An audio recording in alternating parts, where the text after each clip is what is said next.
IndiGo విమాన సంక్షోభం కేంద్రంలో నరేంద్ర మోడీ గారి నాయకత్వంలో బీజేపీ నేతృత్వంలో ఎన్డీఏ ప్రభుత్వం యొక్క ఘోర వైఫల్యానికి ఇది ఒక మచ్చు తునక.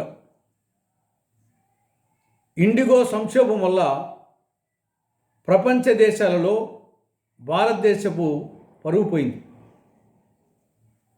ఒక రోజు అంటే అర్థం ఉంది, 2 రోజులు ఉంటే అర్థం ఉంది, దాదాపు 10 రోజులు కావస్తా ఉంది.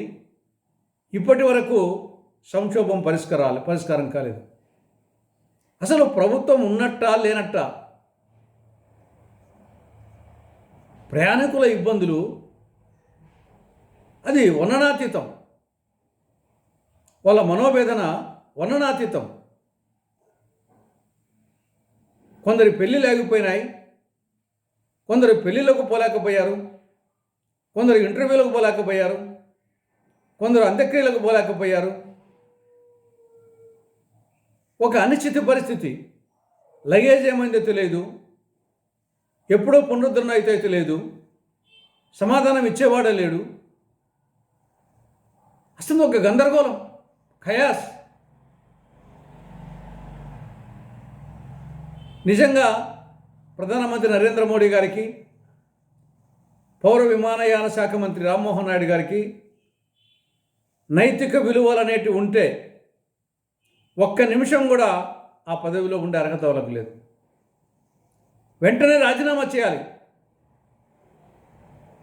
ఎప్పుడో లాల్ బహదూర్ శాస్త్రి గారు రైలు ప్రమాదం జరిగిందని నైతిక బాధ్యత వహిస్తూ మంత్రి పదవికి రాజీనామా చేశారు.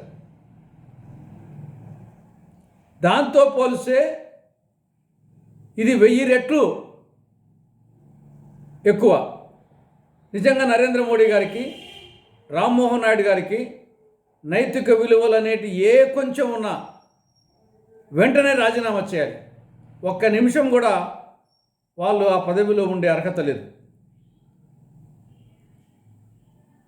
దాంతోపాటు ప్రభుత్వం అనేక గుణపాఠాలు నేర్చుకోవాలి. ఏ రంగంలో అయినా గుత్తాధిపత్యం, మొనోపలి ఉంటే ఇలానే జరుగుతుంది. ఏ రంగంలో అయినా పోటీతత్వం ఉండాలి. గుత్తాధిపత్యం, మోనోపలి ఉంటే ఇటువంటి పరిస్థితి ఉత్పన్నమవుతాయి. దీని నుండి మరొక నేర్చుకోవాలి. ఈ యొక్క ప్రైవేటీకరణ, ప్రతిదీ ప్రైవేటీకరణ. నౌకాశ్రయాలు, విమానాశ్రయాలు, రైల్వేలు, మొత్తం అన్ని రోడ్లు, మొత్తం అన్నీ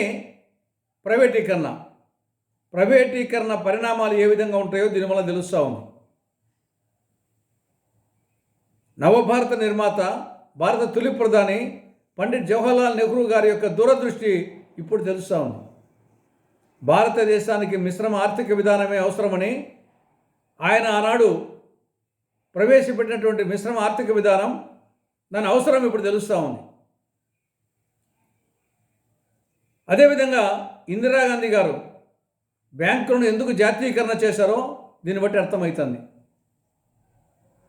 కాబట్టి ఇంకా ఏమాత్రం ఆలస్యం చేయకుండా నరేంద్ర మోడీ గారు రాజీనామా చేయాలి, రామ్మోహన్ నాయుడు గారు రాజీనామా చేయాలి. రెండవది, ఏ రంగంలో గుత్తాధిపత్యానికి అవకాశం కల్పించకూడదు. మూడవది, ఇప్పటికైనా టోటల్ ప్రైవేటైజేషన్, మొత్తం ప్రైవేటీకరణ, ఆ కాన్సెప్ట్ను వదులుకోవాలి. నెహ్రూ గారు ఆ రోజు ప్రారంభించినటువంటి మిశ్రమ ఆర్థిక విధానమే ఈ దేశానికి సరైన మార్గం అని చెప్పేసి ఇప్పటికైనా పాలకులు గుర్తించాల్సినటువంటి అవసరం ఉంది.